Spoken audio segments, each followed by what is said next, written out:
আমরা চিন্তা করছি যে প্রত্যেকটি গণমাধ্যমকে সংবাদ জনগণকে দেওয়ার আগে ওই সংবাদের ফ্যাক্ট চেকিংকে নিশ্চিত করতে হবে।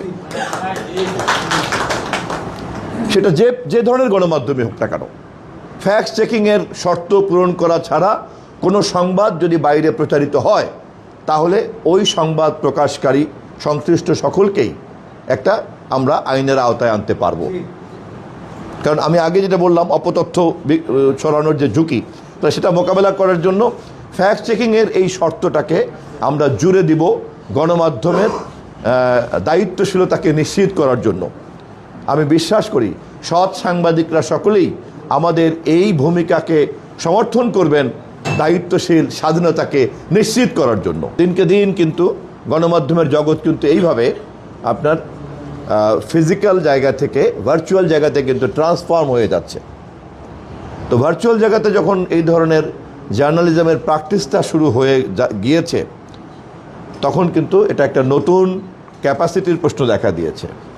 তো প্রেস ক্লাবকে আমি বিনয়ের সঙ্গে অনুরোধ করব যে আপনাদের এই ট্রান্সফরমেশনের সঙ্গে মিলিয়ে আপনারা ক্যাপাসিটি বিল্ড আপ করার চেষ্টা করবেন। তা নাহলে সাংবাদিকতার যে নতুন সংজ্ঞা পৃথিবীতে এখন শুরু হয়েছে এবং এটা যেভাবে বিকশিত হবে সেখানে কিন্তু দেখা যাবে যে পুরনো সাংবাদিকদের যে কাঠামো, ধারণা, চিন্তা এবং ক্যাপাসিটি ওটা কিন্তু ইররিলেভেন্ট হয়ে যাবে, অপ্রাসঙ্গিক হয়ে যাবে, অপ্রয়োজনীয় হয়ে যাবে, অচল হয়ে যাবে। বড় বড় দুইটা চ্যালেঞ্জ। একটা চ্যালেঞ্জ হচ্ছে পুরনো, সেটা হচ্ছে অবাধ তথ্য প্রবাহের ক্ষেত্রে সরকারের পক্ষ থেকে বাধা। ফ্যাসিবাদ যখন ছিল তখন স্বাভাবিকভাবেই সে তথ্য প্রবাহটাকে তার মতো করে সে নিয়ন্ত্রণ করতে চাইতো। সারা পৃথিবীতেই ফ্যাসিবাদ তাই করে। আমরা জনগণের ভোটে নির্বাচিত সরকার, আমরা বুঝি যে গণতন্ত্র প্রতিষ্ঠা করতে চাইলে গণমাধ্যমের স্বাধীনতাকে নিশ্চিত করতে হবে। আমাদের নেতা তারেক রহমান তার নির্বাচনী ইস্তেহারে এবং 31 দফাতে পরিষ্কারভাবে কথা বলেছেন এবং মন্ত্রী হিসাবে মাননীয় প্রধানমন্ত্রীর সেই প্রতিশ্রুতিকে বাস্তবায়ন করাই হবে আমার প্রধান লক্ষ্য এবং কাজ। আবার একই সঙ্গে মানুষকে অপতথ্যের হাত থেকে রক্ষা করে সুরক্ষা দেওয়ার দায়িত্ব কিন্তু আমাদের। স্বাধীনতা আছে বলেই ফেসবুকে যে কেউ অশ্লীল কথা তো বলতে পারে না।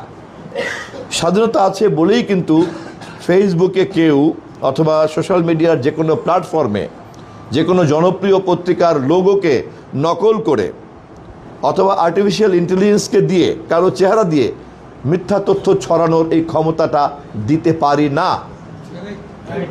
অতএব তার মানে হচ্ছে যে স্বাধীনতাকে আমি যদি একটা দায়িত্বের সীমানার মধ্যে আমি যদি না আটকাই তাহলে স্বাধীনতার নামে একটা নৈরাজ্য তৈরি হবে। অপতথ্য এবং বিকৃত তথ্যের মাধ্যমে সমাজ, রাষ্ট্র, রাজনীতি ধ্বংস তো হবেই, এমনকি নানান রকম বিশৃঙ্খলাও তৈরি হতে পারে।